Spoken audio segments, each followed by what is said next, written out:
Rabbi Laura Jonathan Sacks believed profoundly in the power of the written word and authored many books and articles that addressed major trends and issues of the day through the lens of Jewish values and Jewish texts. In an effort to honor his creative contributions, Yeshiva University created the Sacks Book Prize to broaden the impact of Jewish scholarship in the arena of contemporary Jewish thought. The prize aims to recognize recent publications of ideas deeply sourced in Jewish texts with wide appeal within and beyond the Jewish community. I'm Dr. Shira Weiss of the Sacks-Herenstein Center of Values and Leadership, and I'm pleased to present my conversations on the Sacks Book Prize podcast. Professor Marc Shapiro holds the Weinberg Chair in Judaic Studies at the University of Scranton. Having earned a BA from Brandeis and a PhD from Harvard, he's the author of numerous books, articles, and reviews, and is a popular scholar in residence at synagogues around the world. He has written Between the Yeshiva World and Modern Orthodoxy, as well as The Limits of Orthodox Theology, both of which were National Jewish Book Award finalists. Other books of his include Saul Lieberman and the Orthodox, Studies in Maimonides and His Interpreters, and Changing the Immutable, How Orthodox Judaism Rewrites Its History. In 2019, he published Igrot Malchei Rabbanan, which contains more than 30 years of correspondence with some of the world's most outstanding Torah scholars. Renewing the Old, Sanctifying the New, The Unique Vision of Rav Kook, published by the Lippman Library of Jewish Civilization by Marc Shapiro, has been recognized as a finalist in this year's Rabbi Sacks Book Prize.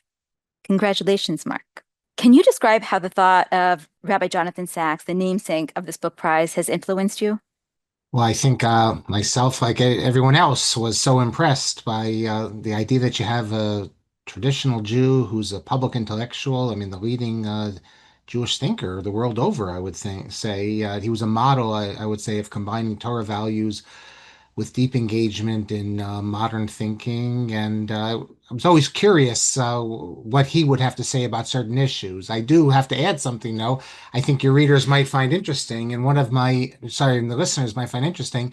In one of my meetings with him, he actually told me that I should now start writing for the Wall Street Journal and other places, that it's time to leave the parochial world and try to influence the wider world. Basically, he was recommending that I follow in his footsteps. And I don't, for one, I don't think I'm capable of that. And two, it wasn't where my inclination was. So I never asked him later if he was upset that I didn't take his advice on that matter. Can you share what inspired you to write on Rav Kook? I wasn't always what they call a cookian or something. Years ago, I wasn't. And of course, I knew his major teachings. I admired him greatly.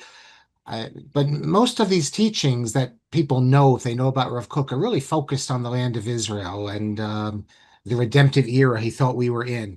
The idea, for instance, that humans have a role to play in redemption, that the land of Israel is the focus of nationalism, the unity of the Jewish people.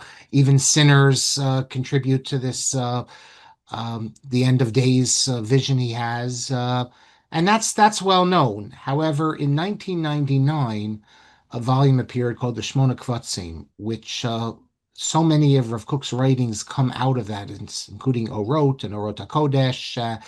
And these are works that were suppressed.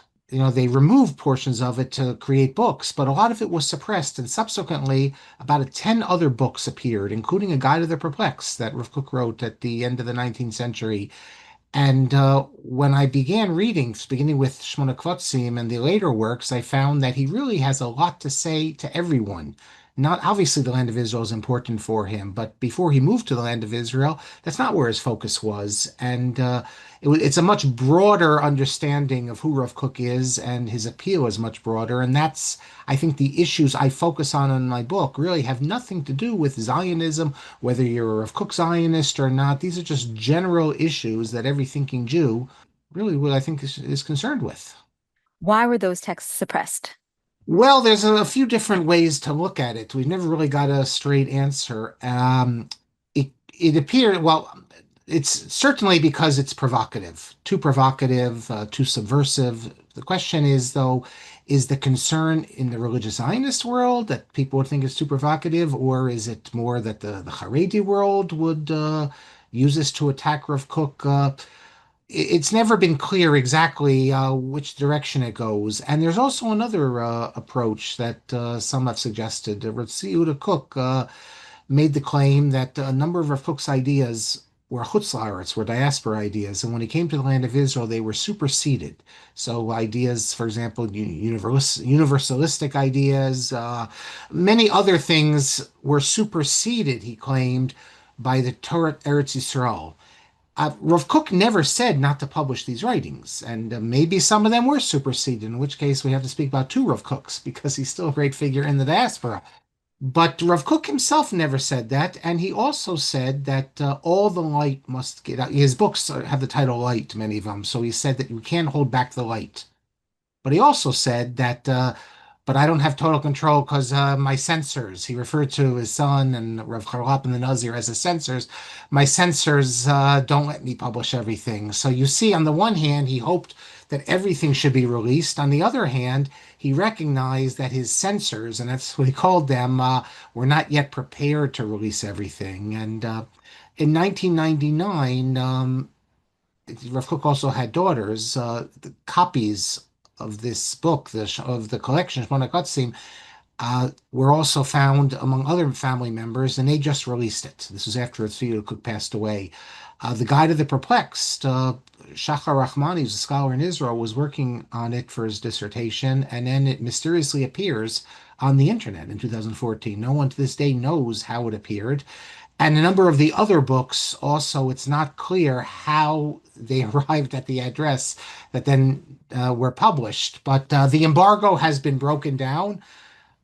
We don't know how many more works there are, but what has appeared so far has really caused us to reevaluate who Rav Kook is. And let me just make one more point about this. When the Shmona Kvatzim, the 8 notebooks, appeared, Rav Aviner, who's a leader of the Chardali followers of Rav Kook, he said it's forbidden to read this because it didn't go through Tzvi Yehuda Kook's, that's the son of Rav Kook's, editing. It's not authorized.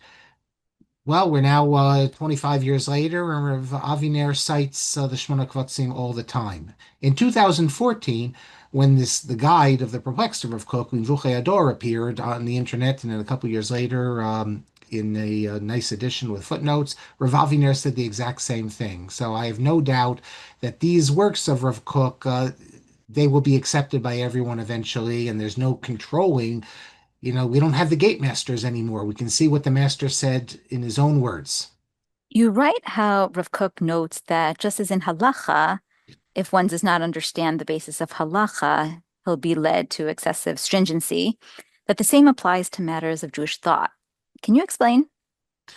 Well, if you don't have a full grasp of Jewish law, of the different opinions, you're not going to be able to offer a lenient view because you're always going to be afraid you're missing something. So that'll lead to stringency.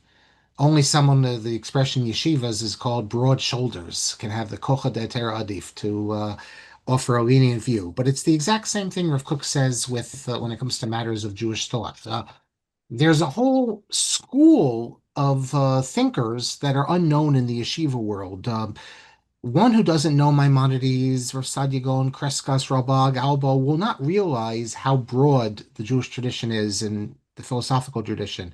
And just like no one would dream of deciding a halacha question without looking at what the great medieval authorities, the Rishonim, have to say on it, it should be the same way when you come to deal with philosophical matters. You want to look at what these great thinkers have to say, but lacking this broad understanding.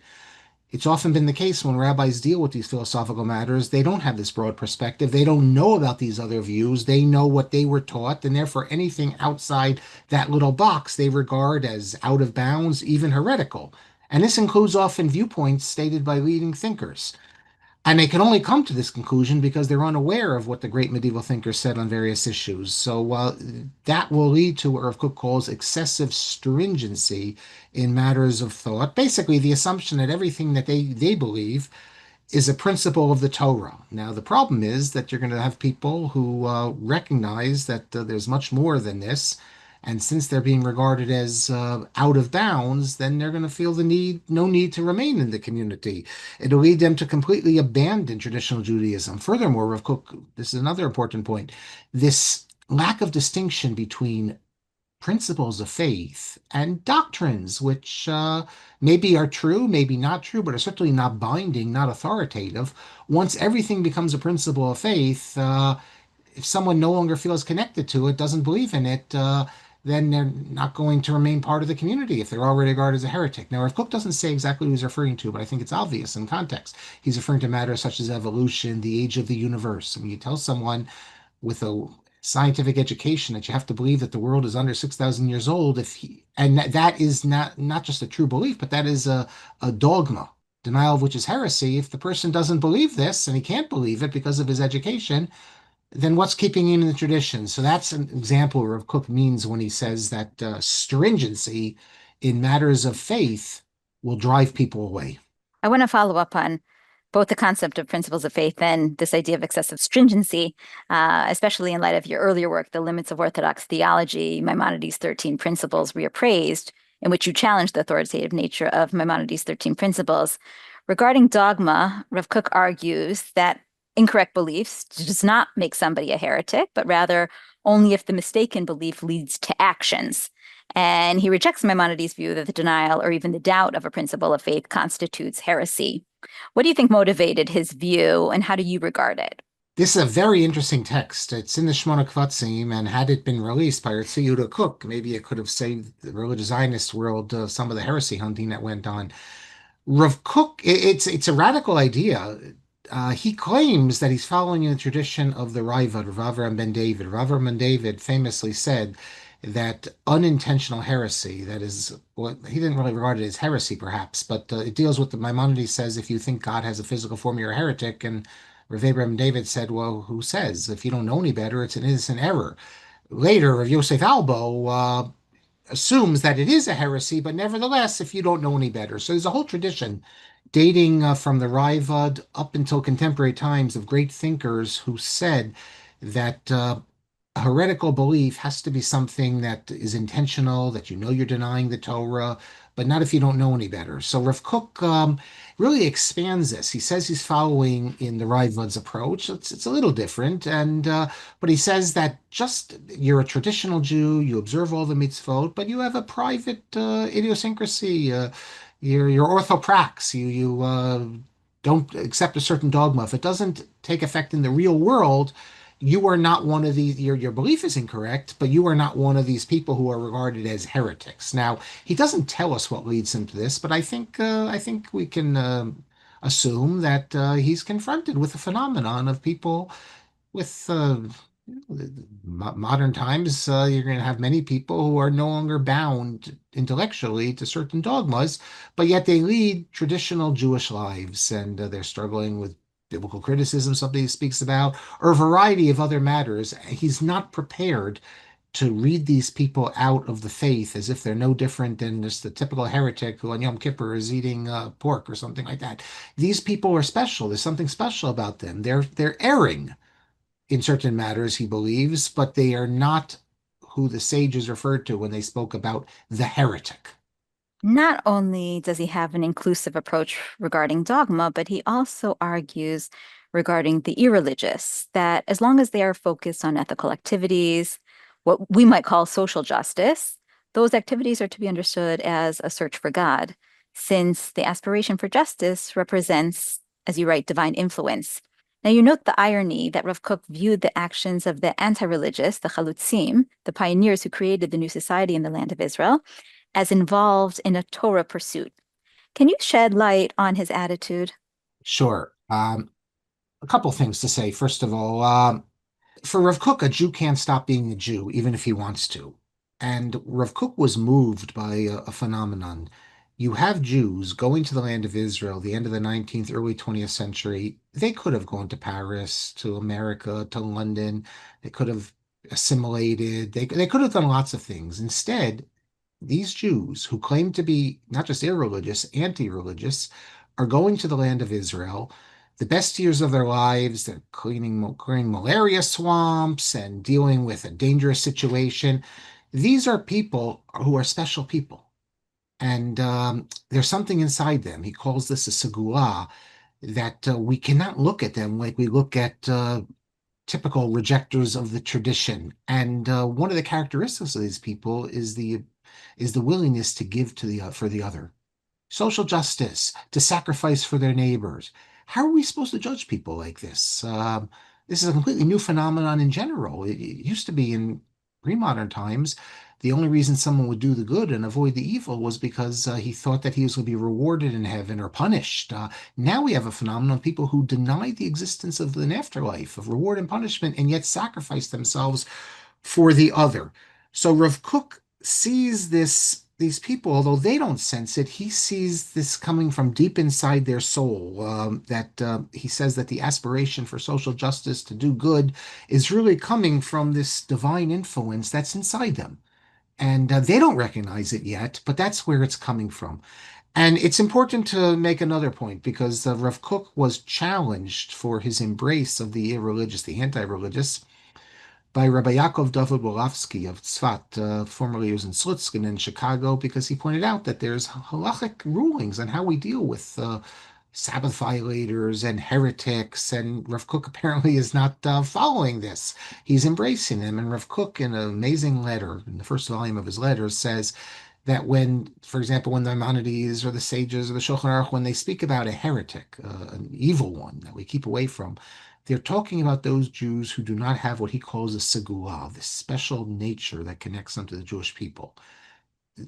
The people he's dealing with, even though on the surface they reject basic values, yet they are connected to the Jewish people in a deep way. And I think it's very relevant to our time because, especially after October 7th, we know that there are many Jews who we see that they're not observant in any traditional sense, but we see their segula, we see their connection to the Jewish people. On the other hand, Rav Kook says that it's only the people with the segula who are in the broad tent, and yet we also see today Jews who they're pro Hamas. I mean, they're doing exactly. They're Parish Minute Tzibur. They're not part of the community. Those are exactly the ones Rav Kook said that the sages and the Maimonides Shulchan are referring to. Those people who are unfortunately enemies of the Jewish people until they repent, they are exactly the ones who are no longer. We can't really include them in the community. So it's not about theology. He's not a Maimonidean here.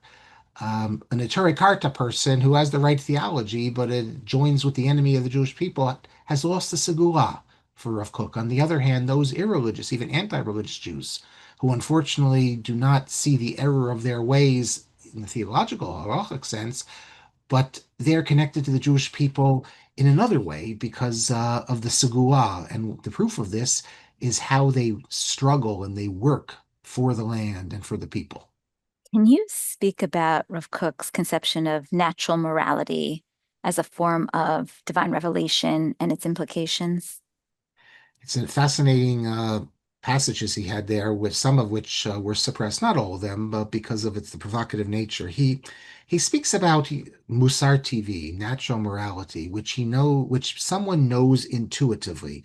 We might call it conscience. It's a form of a revelation. He sees this as, but it doesn't just come out of the blue. That is someone who's let's speak about the Jewish community because non-Jews have it as well. But in particular, in the Jewish community, if you're raised in a Jewish environment, you begin to sense certain things. That's how I would put it. It's not only from book knowledge that we know how to behave. And so there's two types of revelation. There's a book revelation, and also there's an what we can call an intuitive revelation. And there's all sorts of implications to this. Rav Kook develops the fascinating idea.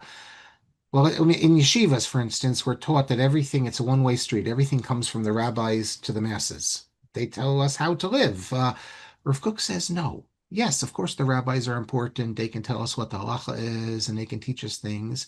But there's a danger in being wrapped up totally in Talmud study, as the rabbis are, in that they only see things the very narrow way, and they're able to, the rabbinic phrase is mataret hasheretz. They can come to all sorts of immoral conclusions based upon their understanding of Jewish law. But Judaism is much broader than this, and Rav Kook sees the role of the masses, the religious masses, as the ones who carry on traditional Jewish morality. And they are a check, actually, on the rabbis who need the masses to teach them what does it mean to be a moral Jew, because the rabbis can lose touch with this. The masses, it almost sounds like Rousseau, the masses are tied. They have something that the rabbis don't have. So there's a dialectic here.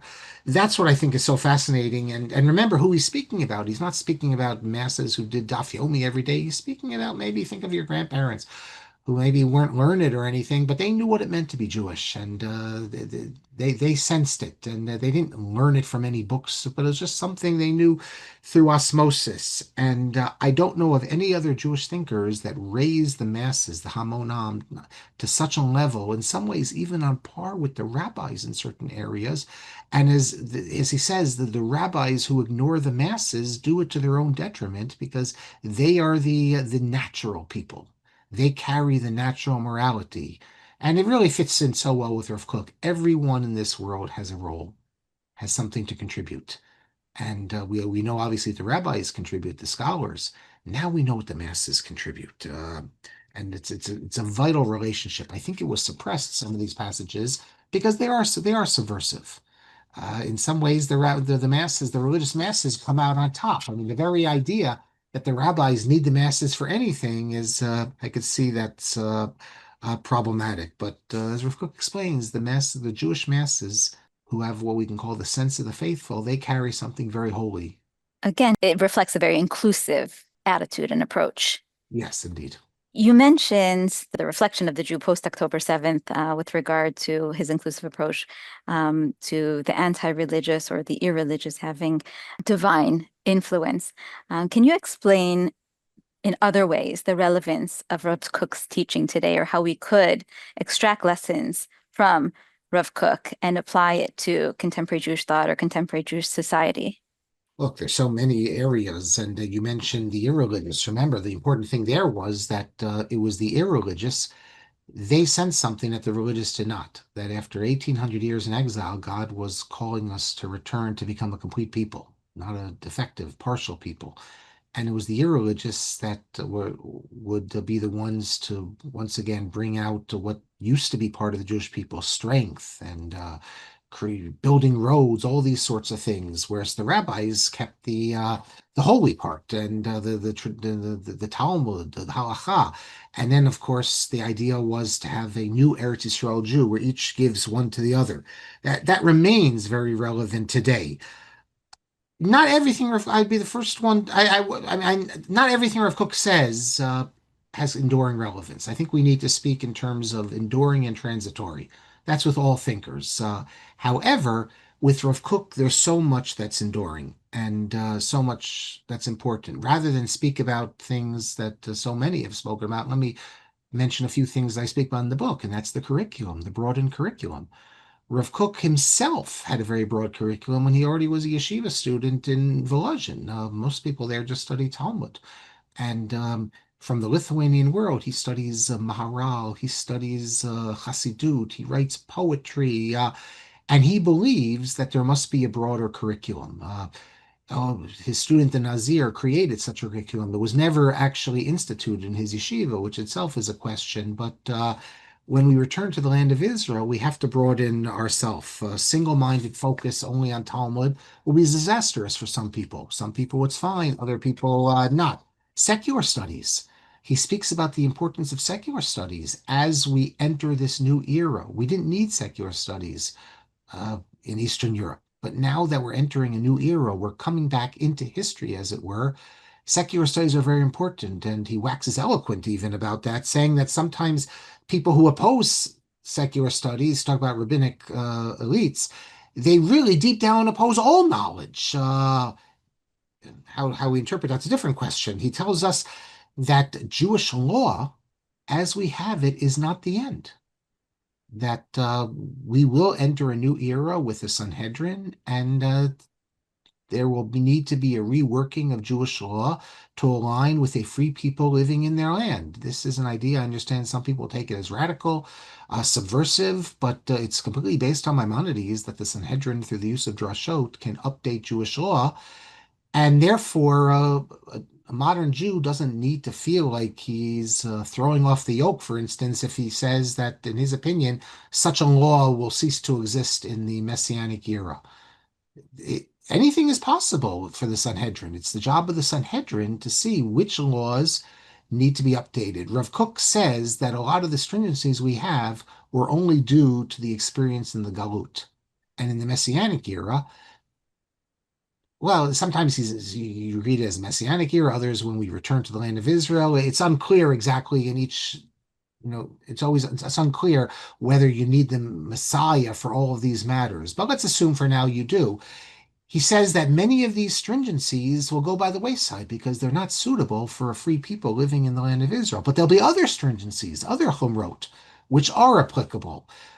Sacrifices, for instance, his whole conception that we're coming to a place could be a long time, but there will be a time when humanity will not be able to consume flesh.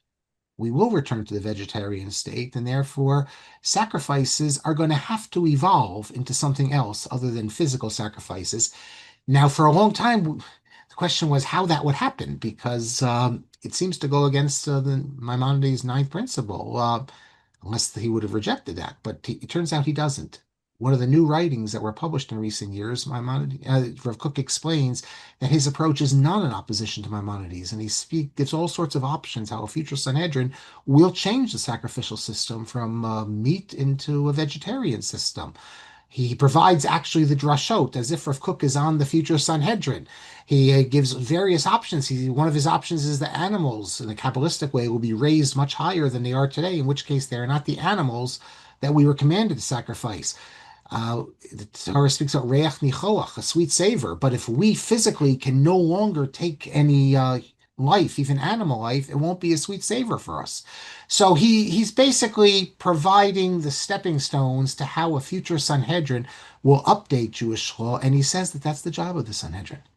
That people on their own can't do it, but that's the role of the Sanhedrin, and that's why you have drashot when they sense that certain rules are no longer working, that they can update them.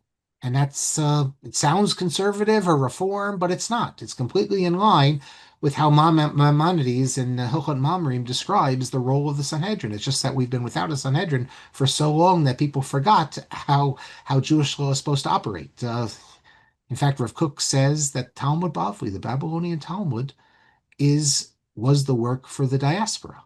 But when we return to the land of Israel, we're going to move into a different era. You write in the conclusion to your book that Rav Kook's significance is not necessarily in his solutions, but rather in his raising important issues in the Jewish national conversation. What important issues that still continue to be contested or discussed today does he raise, and how has the conversation evolved over the years? Well, obviously, the issues I already mentioned about curriculum, but more than that, the fundamental question that if someone is troubled, so for instance, anyone who reads the Torah, you see slavery is in there. I mean, this is something high school students are always troubled with. For Rav Kook, it's not an issue because he develops the idea that Torah is given that people on a certain level, we can move beyond it. There's a developing morality in the discussions between Rabbi Sabato and Rav Aaron Lichtenstein, they deal with this, and Rav Lichtenstein is very hesitant to go in the direction of Rav Kook. But Rav Kook speaks about war. There is a concept of permissible war, that the king can launch a war just to expand territory. This is obviously that's something that today we don't accept and we don't see as moral. And Rav Kook speaks about how we are able to move beyond. That doesn't mean we're greater than the earlier generations, but divine providence is such that in certain ways, certain truths which were latent. He denies that this is about Western influence or that this is an evolution. He says that these are Torah truths, but only became apparent in a certain era for the reason that's beyond our understanding as to why, but we're moving up in the direction of the Messianic era. So the idea of a permissible war, the idea of Yafat Toar, of slavery, these are all things that we have actually moved beyond. So it's not like they might tell you in Yeshiva that if you have a problem with these issues, it's because you've been influenced by Western values. On the contrary, this is how we're supposed to feel. One of the most surprising, perhaps, things, and this relates certainly to Rabbi Sacks, is that in his Guide of the Perplexed, Livuchei Ador, Rav Kook speaks about other religions and the role of other religions, and he gives them a legitimacy that you don't have other thinkers doing, at least not since from the tunnel in the medieval period. he speaks about how other religions could be formed from their own revelations. And even miracles could have been performed by prophets of other nations. That doesn't concern us.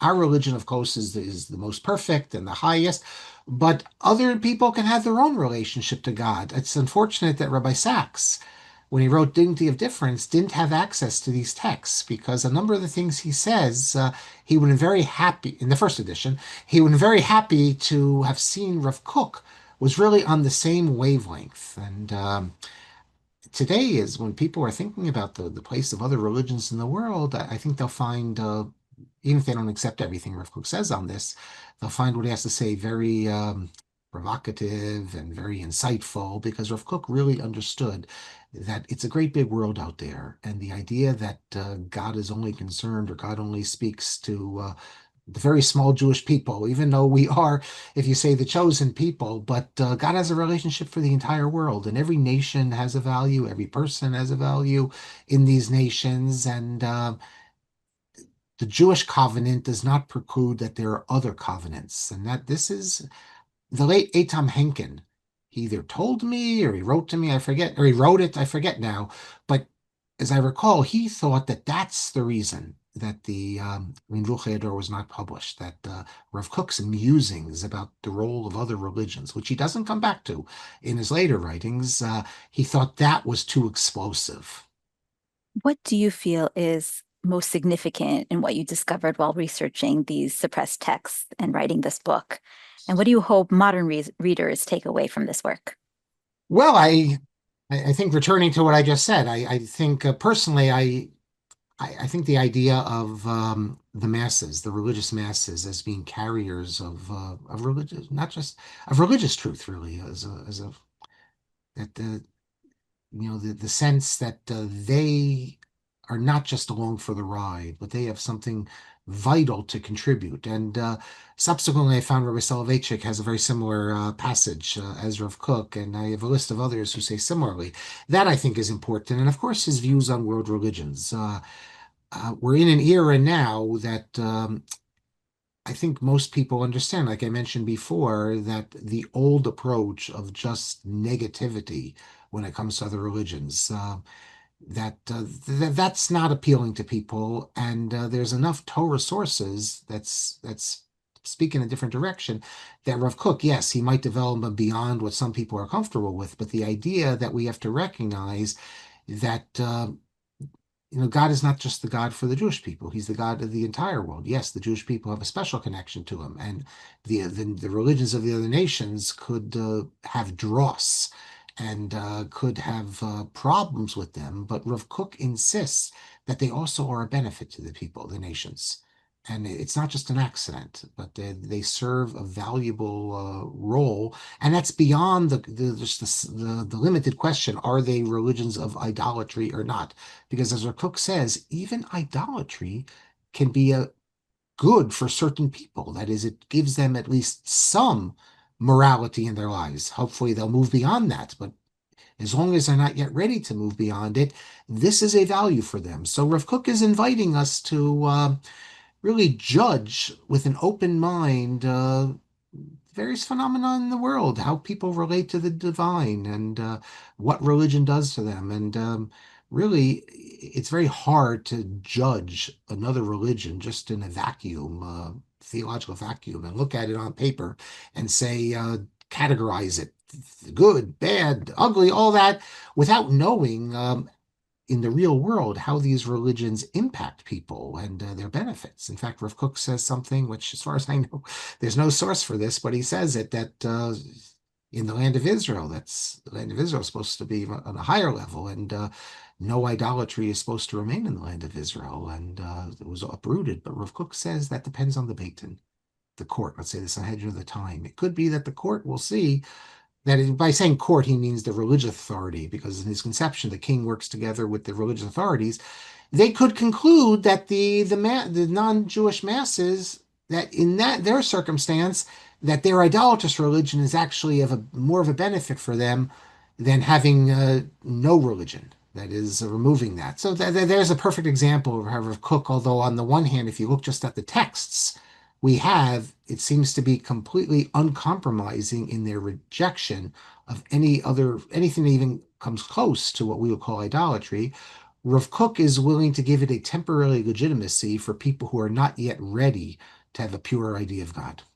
Thank you, Mark, for your insightful analysis of these really difficult texts and for making Rav Kook's ideas that continue to be relevant today accessible to a much broader audience.